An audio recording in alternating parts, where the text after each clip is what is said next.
vitória mostra a decisão acertada de Carille, mas reforça carências do Vasco. Vasco venceu o Maricá com maioria dos titulares poupados, mas evidenciou necessidade da contratação de jogadores para o setor ofensivo. Carille chegou à terceira vitória consecutiva sob o comando do Vasco e mostrou que a decisão de poupar os titulares e dar rodagem ao time foi correta. A vitória por 1-0 sobre o Maricá consolidou a equipe na ponta-tabela do Campeonato Carioca, com 12 pontos, mesma pontuação do líder Volta Redonda, e deu fôlego aos titulares em uma sequência dura de jogos poucos dias após a pré-temporada. O Vasco vem cumprindo com o que se espera dos grandes nos estaduais. Desde a estreia do grupo principal, Carille não dá chance ao azar, vence os times de menor expressão, com certo domínio e sem muitos sustos. Mas a falta de opções, principalmente no setor ofensivo, fica cada vez mais clara. Torna-se fundamental a chegada de atacantes com capacidade para dar profundidade, assim, criar novas alternativas para surpreender os adversários. Um pedido já claro feito pela comissão técnica de Carille à diretoria vascaína. Ao todo, são 6 jogos disputados em apenas 23 dias de trabalho desde o retorno das férias, no dia 6 de janeiro. São 3 vitórias e 3 empates, a única equipe que segue invicta no Carioca. Do time titular escalado nos últimos jogos, Carille iniciou contra o Maricá apenas com Léo Jardim e Vegetti. A dupla, inclusive, terminou a temporada passada com mais partidas disputadas pelo Vasco, com 59 e 54 jogos, respectivamente, e segue com alto rendimento físico.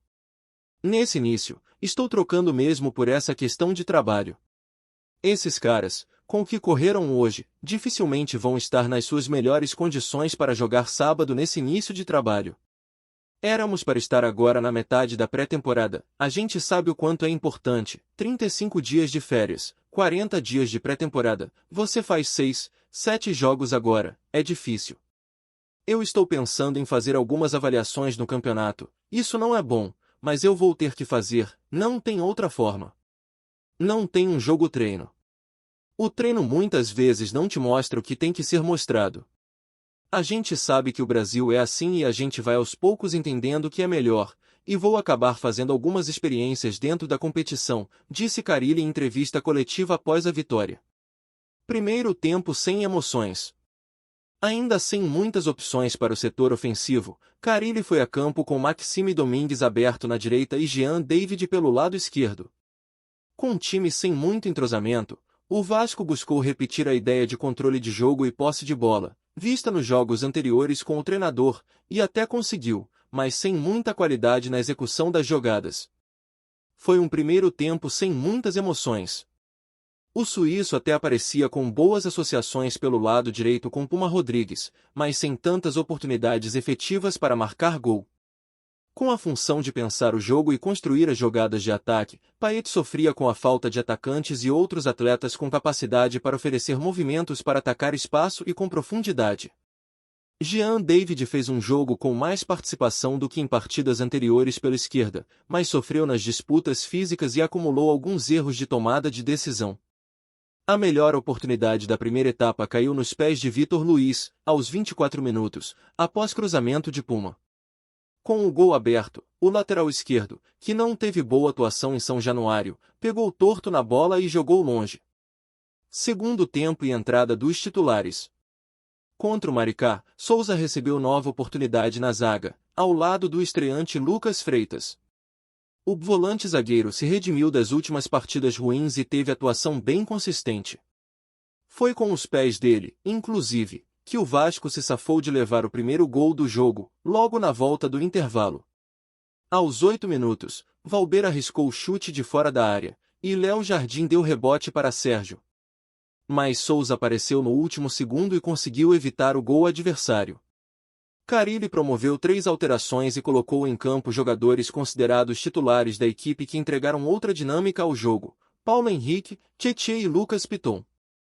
O Vasco cresceu, e Payet começou a se tornar mais participativo. O francês quase abriu o placar 2 vezes, em finalizações que arrancaram tinta da trave, aos 17 e aos 20 minutos. Mas coube a Paulo Henrique a jogada para o gol da vitória. O lateral recebeu passe de Tietê, passou por 3 adversários e finalizou de canhota para anotar um golaço. falta de opções ofensivas. As substituições mostraram que o Vasco desenha um time titular capaz de competir e dar esperanças ao torcedor nas competições que terá ao longo de 2025. Carille começa a dar forma ao seu modelo de jogo e já esboça uma cara para a equipe, com valorização de posse de bola e solidez defensiva.